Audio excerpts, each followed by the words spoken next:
suspect linked to an armed robbery and car snatching along the Alaka intelligence-led operation. Police spokesperson said the crime, and she also announced a 2 million naira reward for credible information that can lead to the recovery of the stolen Toyota Avalon or the arrest of other suspects. The incident happened at about 8:30 p.m. opposite the primary school in Alaka. The robbers made away with a 2015 Toyota Avalon and 3 mobile phones, an iPhone 17 Pro, an iPhone 14 Pro, and a Samsung Galaxy S8. CCTV footage showing the attack has since been circulating on social media. Time to talk politics. The Senate has confirmed Professor Joash Amopiton as the new chairman of the Independent National Electoral Commission. Amopiton, a professor of law, was confirmed after over 2 hours of screening, during which senators quizzed him on restoring credibility to Nigeria's elections and implementing key reforms. Senate President Godswill Akpabio charged the new INEC boss to ensure that every vote counted during his tenure. He also pledged that the National Assembly will work closely with the new INEC leadership to promote transparency in future elections. Meanwhile, NBA President Afam Osiwe says the new INEC boss must act in the interest of the country. He spoke with our correspondent, Soibi Oruware. You may be appointed by any person. It is your person, how you run the office that matters. It is the importance of the persons we appoint that matters. It is not about how they arise. Because so civil societies may also have interest. We have situations in Nigeria where there are so many civil society organizations that advance political interest. We should insulate whoever occupies that office from interference and ensure that whoever occupies that office is non-partisan, is independent, and does the work in the best interest of Nigeria. He also urged him to implement part of the OI's report on electoral reform. To be honest with you, I can't quite convince myself, but the best way of appointing it is an alternative to the consumer provision at the moment. But maybe we may look at the OI's report and look at some of the recommendations, maybe having an independent... In the proposed plan by the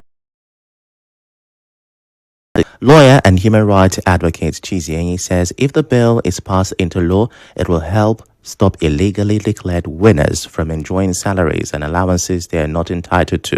Mr. Enyi, who is also President General of the Initiative for Transparent Strategy and Good Leadership, told our correspondent Emekotoka that such funds are often used to influence tribunal and appeal outcomes.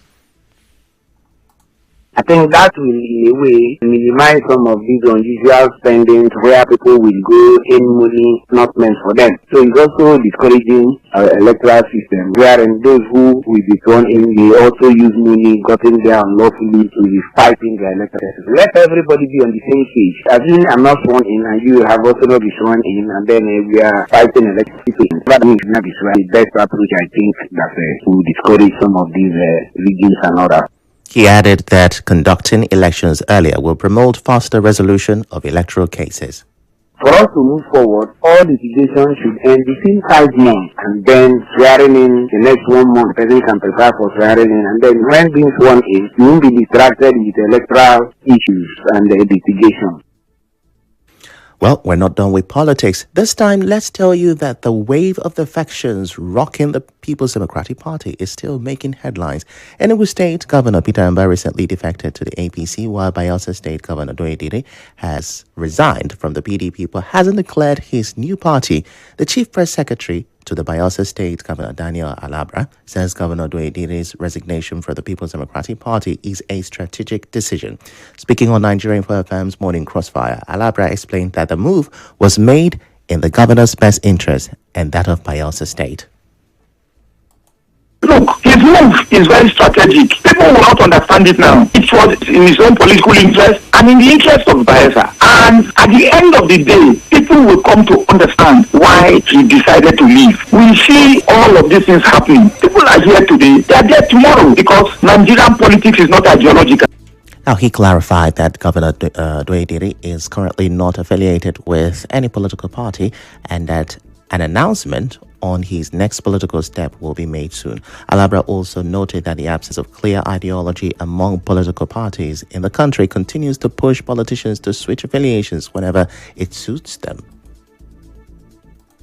You cannot tell me that somebody who is in PDP, for instance, will easily move to another party. Look, if the ideologies were clearly defined and people really ingrained this ideologies. You cannot move easily. I mean, until maybe like 4 years ago, some of these things, it is because the foundation of our politics is already flawed. Until we get that part, that aspect of our politics right, we will keep having this kind of. Still talking, the defections, political analyst Libra Soshoma says the defections are not about reforms under President Bola Tinubu, but about the governors securing their political future. He spoke with our correspondent Suebi Oruwari.